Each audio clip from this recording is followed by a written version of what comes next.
Penumpukan dana pemerintah daerah yang mengendap di perbankan kembali menjadi sorotan.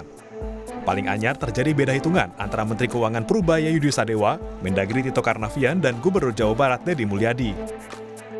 Versi Menkeu Purubaya, total dana mengendap di perbankan berdasarkan data BI adalah Rp233,9 triliun sampai 30 September.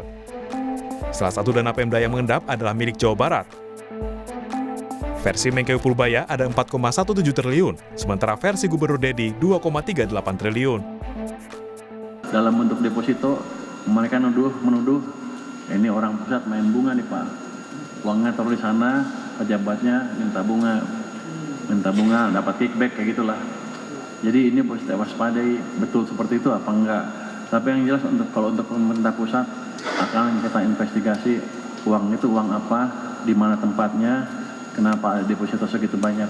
Jadi saya pikir Pemda juga meneliti seperti hal-hal itu. Jawa Barat misalnya di data Bank Indonesia saya lihat termasuk provinsi yang endap itu. Saya malam tuh cek, saya langsung cek ke Kepala Badan Pengelola Keuangan Daerah. Uang yang dijabar hari ini itu hanya 2,4 triliun. Nah, saya tanya 2,4 triliun lebih itu untuk apa? Pembayaran yang untuk bulan ini Pak, itu sekitar 5 triliun.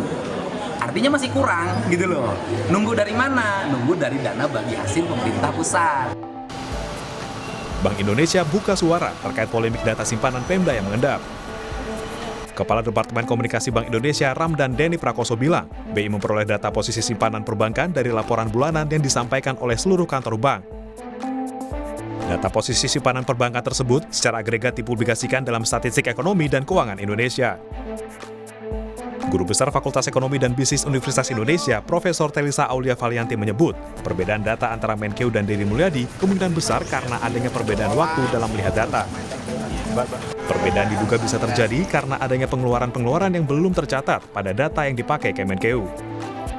Jadi data yang disampaikan sepertinya yang direferensi oleh Pak Menteri Keuangan ini adalah data di bulan September yang dipublish oleh Bank Indonesia di September 2025. Jadi Bank Indonesia itu punya data simpanan simpanan berbagai lembaga atau pemerintah ya di perbankan. Nah, termasuk di dalamnya pemerintah daerah. Nah, itu dikeluarkan pada bulan September 2025 untuk data Agustus terakhirnya. Jadi jadi perbedaan itu karena berbeda selisih waktu. Karena sedangkan angka yang dibaca oleh Pak Gubernur Jawa Barat ataupun Sumatera Utara adalah data posisi per Oktober. Seperti itu di mana sudah banyak di September dan awal Oktober itu yang dibayarkan. Jadi itu makanya terjadi selisih seperti itu. Tim riset Kompas TV membandingkan data dari BI dan Kemendagri. Data BI menunjukkan uang Pemda yang mengendap di perbankan mencapai Rp233,97 triliun per 30 September. Sementara data Ditjen Bina Keuangan Daerah Kemendagri menunjukkan dana Pemda di rekening kas daerah bisa mencapai Rp215 triliun hingga 17 Oktober 2025. Sehingga ada selisih uang Rp18 triliun antara data BI dan Kemendagri. Tim Liputan Kompas TV.